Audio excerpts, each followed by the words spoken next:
Hello, this is Emma. I'm going to read you Brittany's story today, which goes like this. On 5 years in a row, my parents failed to remember my birthday. Therefore, I failed to remember the pricey gift they requested on their anniversary. When I offered them $10 instead of a car, they yelled, "How could you?" They were silenced by my response. All right, let's leave. Last week, I celebrated my 32nd birthday. My name is Brittany. Birthdays have become this strange thing for me, even though I should be thrilled about it. I'll explain why. I work downtown for a respectable corporation. It's nothing special, but I genuinely enjoy my job and it helps me pay the bills. I've made my tiny flat comfortable over the years, but it's mine. My coworkers and close friends genuinely care about me. What makes birthdays seem like such a mess then? My family is to blame. Both of my parents, Robert and Linda, are now 57 years old. About 20 minutes away from my home, they reside in the same house where I grew up. Jake, my younger brother, comes next. Although his parents pay his rent, he is 27 years old and lives in his own flat. When he asks, which is rather frequently, they also give him money. This is what has been bothering me for years. For the past 5 years in a row, my family has been forgetting my birthday, not just showing up late or bringing a crappy gift. I mean, completely forgetting it exists. No cards, no texts, no calls, nothing. Radio silence. The first time it happened, I figured it was just a mix-up. Everyone gets busy, right? But when I called Mom a few days later and mentioned it, she threw her hands up like she was in some bad movie. Oh, honey, I'm so sorry. We've been so crazy busy with work stuff. Next year, we'll definitely make it up to you. I promise. But next year came and went. Same thing. Complete silence on my birthday. When I brought it up again, same dramatic reaction from Mom. More promises about next time. This went on for 5 years. 5 years of me sending invitations, hoping maybe this time would be different. 5 years of sitting at birthday dinners with my friends, checking my phone, wondering if maybe they'd at least send a text. 5 years of disappointment that I tried to hide from everyone else. The weird part is that Jake never forgot their birthdays. He'd show up with gifts for Mom and Dad, post about it on social media, the whole deal. And my parents never forgot his birthday either. They'd take him out for dinner, give him money, make a big fuss. But somehow, my birthday just vanished from their calendars year after year. So this year, for my 32nd, I decided to test them one more time. I sent them all texts 2 weeks before my birthday. Not subtle hints, direct invitations with the date, time, and location of my party. Hey Mom, having my birthday party on Saturday the 15th at Romano's restaurant at 7 p.m. Would love to have you and Dad there. I sent similar messages to Jake. I even followed up a week later to make sure they got the messages. Mom texted back, saying they'd try to make it, but had some work commitments to check on. The party came and went. Great food, good friends, lots of laughs, but no family. I wasn't even surprised anymore. I'd stopped expecting them to show up somewhere around year 3 of this pattern. My friends kept asking where my parents were, and I just shrugged and said they couldn't make it. That night, I went home to my empty apartment and sat on my couch, looking at all the nice gifts from my friends. Cards with sweet messages, a beautiful scarf from Emma, some books I'd mentioned wanting, real thoughtful stuff from people who actually listened when I talked. I felt this weird mix of grateful and hollow. Grateful for the friends who cared enough to remember and show up.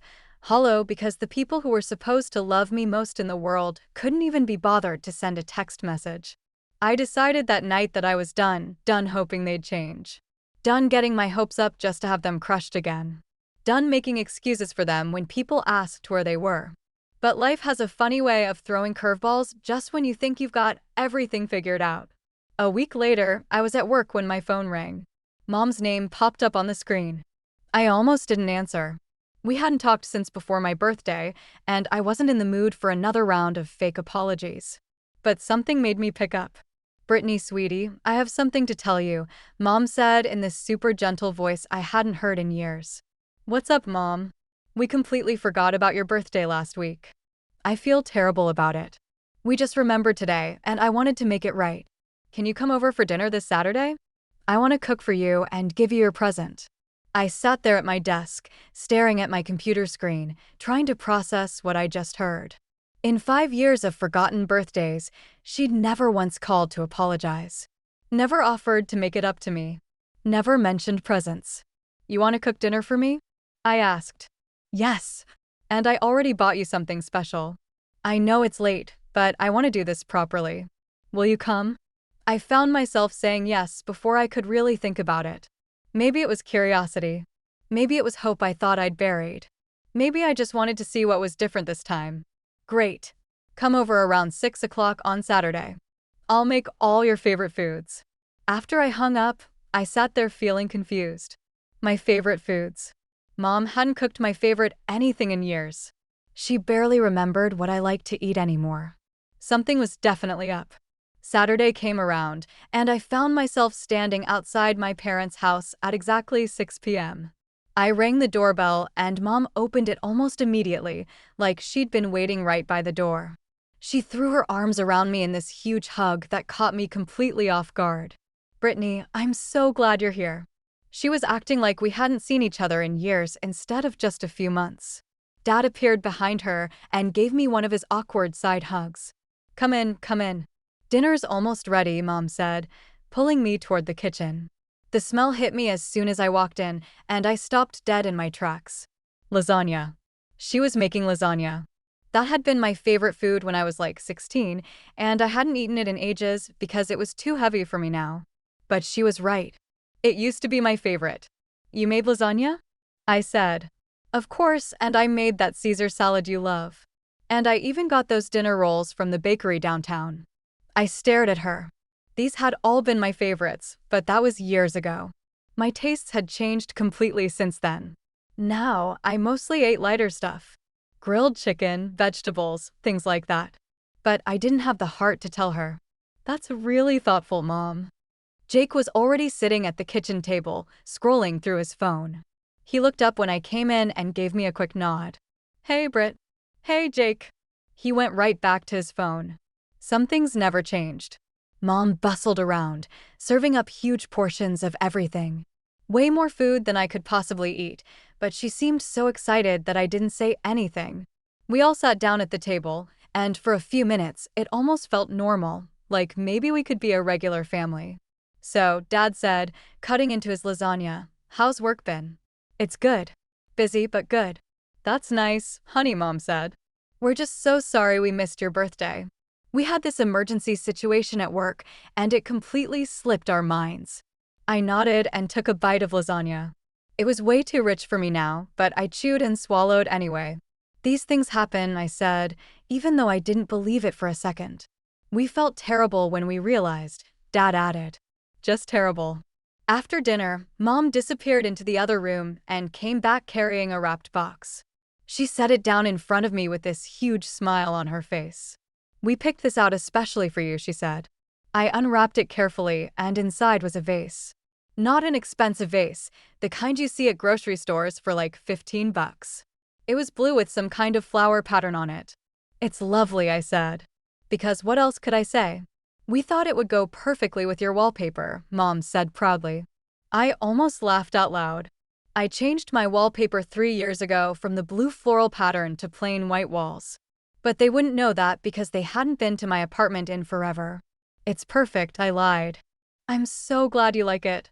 I told your father this vase was meant for you the second I saw it. Dad nodded along, but I could tell he had no idea what vase she was talking about. Jake hadn't even looked up from his phone. We're hoping this is the start of better things, Mom continued. I want us to be closer as a family. I want us to spend more time together. That would be nice, I said, still holding the vase. We spent the rest of the evening talking about random stuff. Dad told some story about their neighbor's dog that wasn't funny, but I laughed anyway. Jake mostly stayed buried in his phone, occasionally making these little huffing sounds like he was annoyed about something. Every few minutes, he'd yawn again, and I started counting them. 7 yawns in 2 hours. Either he was really tired, or he really didn't want to be here. Around 9 o'clock, Mom suddenly looked at me with this bright expression. So tell me, is it true that you got promoted at work? I nearly choked on my water. How did you know about that? Oh, you know Margaret's daughter, Kelly? She works at your company. She mentioned it to her mother, and Margaret told me at the grocery store.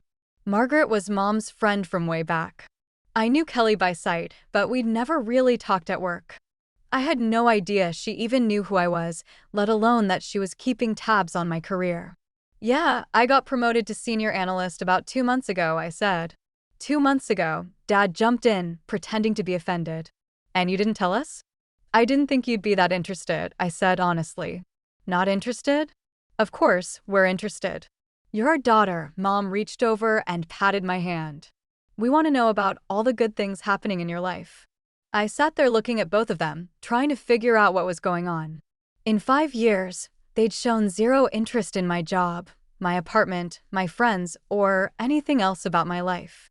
Now, suddenly, they were acting like they cared about every detail. Well, it comes with a nice salary bump, I said carefully. That's wonderful, honey. You've always been so smart and hardworking. Jake finally looked up from his phone. Good for you, Britt, he said, but it sounded automatic, like he was just saying what he thought he should say. I stayed until about 10 o'clock, then said I needed to get home.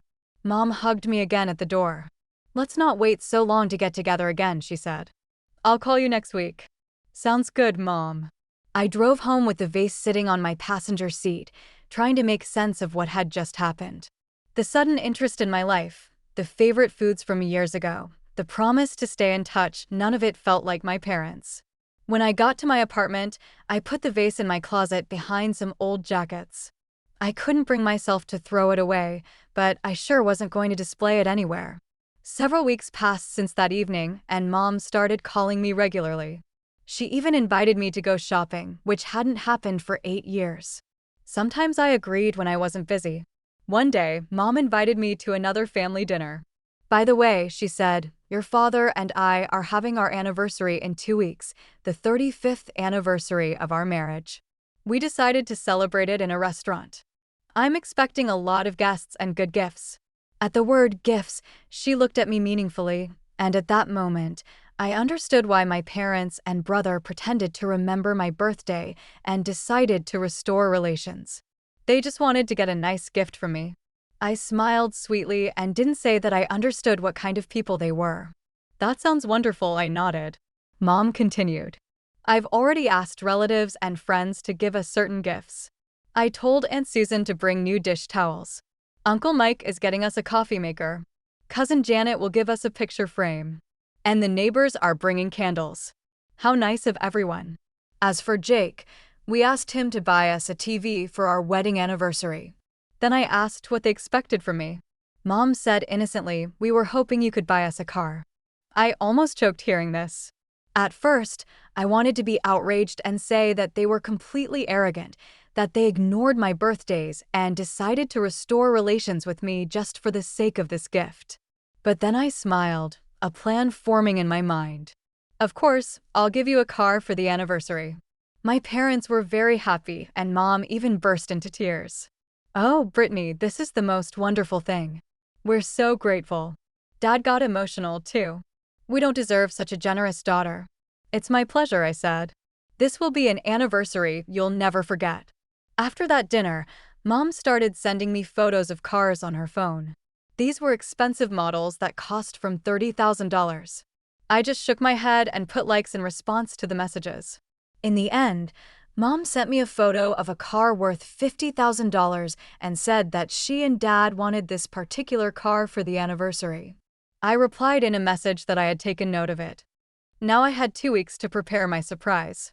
The day of the anniversary finally arrived, and I showed up at Marone's restaurant at exactly 7 p.m. The place was already buzzing with guests, relatives, family, friends, neighbors, all dressed up for the big celebration. I spotted Jake near the bar, wearing a suit and looking bored as usual. I walked in carrying a small wrapped box in my hands. It was about the size of a jewelry box, definitely big enough for car keys to a $50,000 vehicle. Mom spotted me from across the room and practically sprinted over, her face lighting up like Christmas morning. Brittany, you're here. She grabbed my arm and pulled me toward where Dad was standing with some of their friends. Everyone, do you remember my daughter, Brittany? The guests smiled and nodded politely. I recognized most of them. Aunt Susan, Uncle Mike, Cousin Janet, the neighbors, and a bunch of family friends I'd seen at various gatherings over the years. "Such a lovely girl," one of the ladies said. "Oh, she's wonderful," Mom gushed. "And so generous. Wait until you see what she got us for our anniversary." I just smiled and said hello to everyone, holding my little box casually at my side. The party got into full swing pretty quickly. There was a buffet table loaded with food, a bar in the corner, and a small area cleared for dancing later. Mom was in her element, flitting around from group to group, showing off the gifts people had brought. "Look at these beautiful dish towels from Susan," she announced to anyone who would listen. "And Mike got us the most wonderful coffee maker." She was making a big production out of every single gift, no matter how small. The picture frame from Cousin Janet got 5 minutes of praise. The candles from the neighbors were apparently exactly what we needed for the dining room. Then she got to Jake's gift. "And my son Jake bought us a brand new TV," she said, clapping her hands together. 42 inches. "It's going to look perfect in the living room." Jake nodded and took a sip of his beer.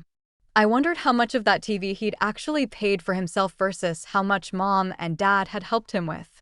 All through this gift-opening extravaganza, I noticed Mom kept glancing over at me and the small box in my hands. I could practically see the wheels turning in her head. Finally, after she'd made a big show of all the other gifts, Mom turned to me with this huge smile on her face. "And now," she said loudly enough for the whole restaurant to hear, "my daughter Brittany has decided to give us something very special for our anniversary. She's bought us a new car." The entire room erupted in gasps and applause. People started murmuring to each other about how generous I was, how lucky my parents were, what a wonderful daughter they had raised. "A car?" Aunt Susan exclaimed. "My goodness, Brittany. That's incredibly thoughtful," Uncle Mike added. I stood there smiling sweetly as Mom beamed at me with pure joy in her eyes. She was eating up all the attention and praise from the guests. "Go ahead, honey," she said, gesturing toward my box. "Show everyone what you got us." The room went quiet as everyone turned to look at me. Mom held out her hands expectantly, practically bouncing with excitement. I handed her the box, and she tore into the wrapping paper like a kid on Christmas morning. She lifted the lid and looked inside, and I watched her face change from excitement to confusion to something that looked like shock. She stared into the box for a long moment, then looked up at me with this bewildered expression. "What? What is this?" she asked quietly. I couldn't help but snort a little laugh because that morning I had put $10 in that box. Just a crumpled $10 bill sitting at the bottom. Dad leaned over to look, and his face went red. "What kind of joke is this, Brittany? How could you do this to us?" The room was dead silent now. All the guests were staring at us, trying to figure out what was happening. "I never intended to give you a car," I said calmly, "because you don't deserve it."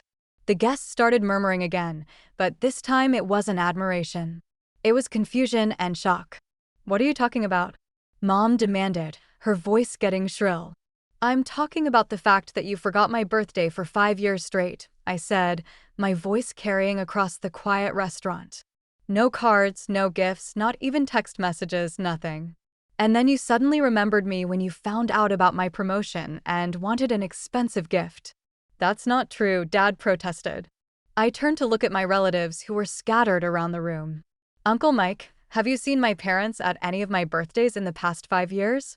Uncle Mike looked uncomfortable and shook his head. "Aunt Susan, have you seen me at any family gatherings here in recent years?" Aunt Susan also shook her head, looking confused and upset. "That's because they've been ignoring me for years," I continued, "until they found out I had money. Then suddenly they wanted to rebuild our relationship." The restaurant was completely silent except for the sound of Mom trying to defend herself. "That's not how it happened," she said, her voice getting higher. "We've always loved Brittany, but the damage was already done." I could see it in the faces of all the guests. They were putting the pieces together, and they didn't like what they were seeing. Aunt Susan stood up slowly from her table. "Linda, does this mean you really ignored Brittany for years and only contacted her again because you wanted an expensive gift?" Mom's face went white. "No, she's exaggerating." "Am I?" I snatched the box out of Mom's hands and pulled out a crumpled $10 bill. I held it up so everyone could see.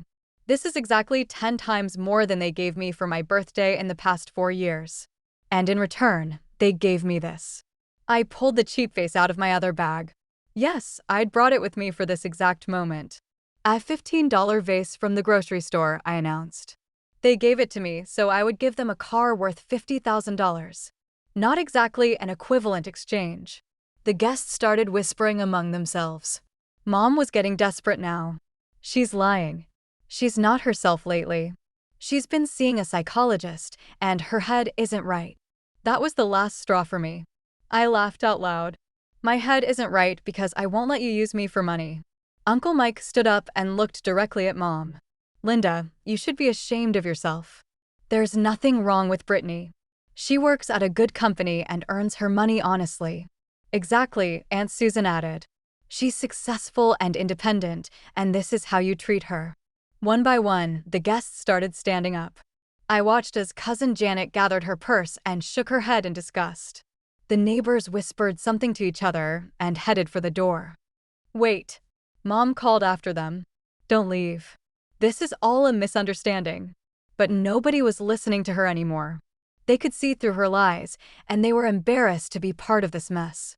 Dad just stood there with his face bright red, looking like he wanted to disappear. Jake had put his phone away for once and was staring at the floor, probably wishing he was anywhere else. I want everyone to know the truth, I said to the remaining guests. They used me. They pretended to care about rebuilding our relationship, but all they wanted was my money. Within 20 minutes, the restaurant was almost empty. The anniversary party was completely ruined. And Mom was standing there in her fancy dress, looking absolutely humiliated. Look what you've done, she hissed at me. I haven't done anything except tell the truth, I said. I'm sorry if you don't like how it sounds. Then I turned to the few remaining guests and apologized for disrupting their evening. I walked out of the restaurant and drove home, feeling lighter than I had in years. When I got to my apartment, I poured myself a glass of wine and sat on my couch with a huge smile on my face. I felt no guilt about ruining their anniversary. I was glad the truth had finally come out. A few hours later, my phone started ringing. Mom, Dad, Jake, they all tried calling me, but I didn't pick up. Then the text messages started. You embarrassed us. You ruined everything. How could you do this to us? I deleted every message without responding. Aunt Susan gave me a call the following day. After I departed, she said, Mom had tried to persuade the other guests that I was mentally ill and that it was all a lie. However, a different cousin cut her off, telling her that she should feel humiliated because everyone could see how accomplished and fine I was. After that, the entire party disintegrated. Aunt Susan was saying people just kept leaving until it was only your parents and Jake sitting there with all that food. I didn't feel awful about anything else, but I felt a little sorry for the restaurant employees who had to clean up the mess. After a few weeks, Mom finally arrived at my flat. She was enraged. She cried out, "You ruined our reputation," as soon as I opened the door. Everyone we know thinks we're terrible parents now. Calmly, well, that's because you are terrible parents, I replied. I would like you to share on social media that everything was a joke. Spread the word that you made it up. I'm not going to do that. She said, then we're done with you. You're not part of this family anymore. You stopped considering me family a long time ago, I responded. You're just confirming it now. I shut the door after her as she ran out. A year has passed since then, and I haven't spoken to any of them. I celebrated my 33rd birthday last month with my real friends, the people who actually care about me.